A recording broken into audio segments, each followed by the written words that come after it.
What's going on, guys? I'm going to do kind of a tutorial on how I made this two-part epoxy fidget spinner. So first I started with this mold making putty. You need to take equal parts of it and mix it together. It does set up really quickly, so you got to work pretty fast. Get it blended together as evenly as you can. I then pressed it out flat, and I used a frame from another fidget spinner as the mold, so I would make it the same size and shape. After letting it sit overnight, I can then take out the frame and the little thumb piece, and I'm left with a pretty good mold. Now I then used some scissors, and I used a utility knife to trim up the mold a little bit to make the final product a little bit easier to come out. Some of this mold putty kind of overlapped a little bit. I then used two-part epoxy. This is clear casting epoxy, and it's the same way where you just take equal parts of it and mix it together. Now here I just used a plastic spoon, and if I do it again, I'm going to use a measuring cup or a more accurate measuring spoon, because it's really important to get perfectly equal parts mixed together. Now this stuff takes a little bit longer to set up, so you have a little bit more time to work with it. After getting two equal parts in the same container, I stirred it together. And then from there you can decide if you want to put anything inside of it, because if not, it'll just be clear, kind of like glass or plastic. So here I'm using confetti, but I've also tried glitter, which turned out really well. And then I just poured it into the mold.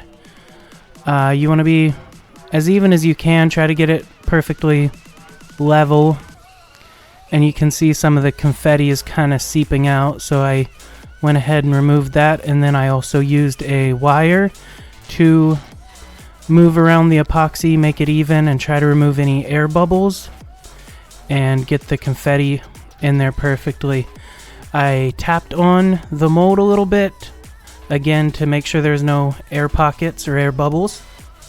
And then after letting it sit for about 12 to 14 hours, it's not completely hard. You can see it's still kind of soft and pliable, but that's when I removed it from the mold while it's still a little soft.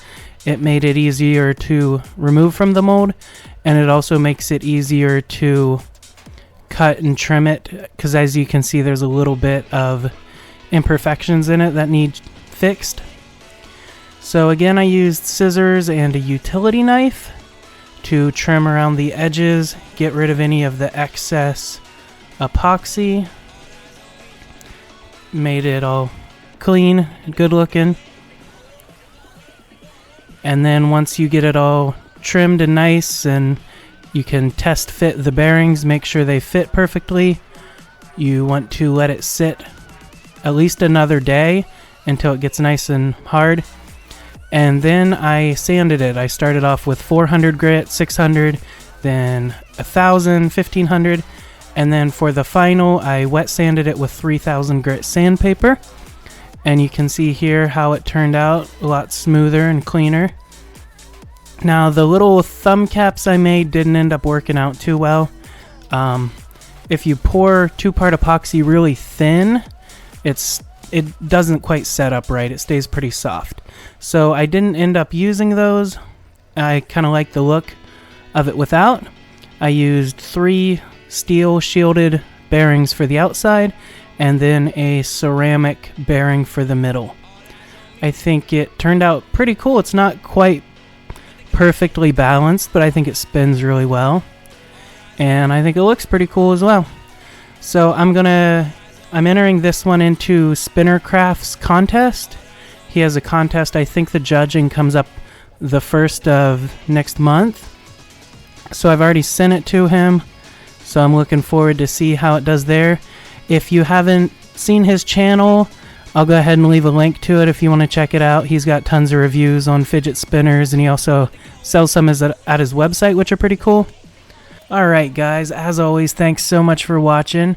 Make sure you drop a comment, let me know what you think. Smash that like button. and subscribe for more fidget spinner tutorials, reviews, and other toy-related content, as well as some giveaways coming up.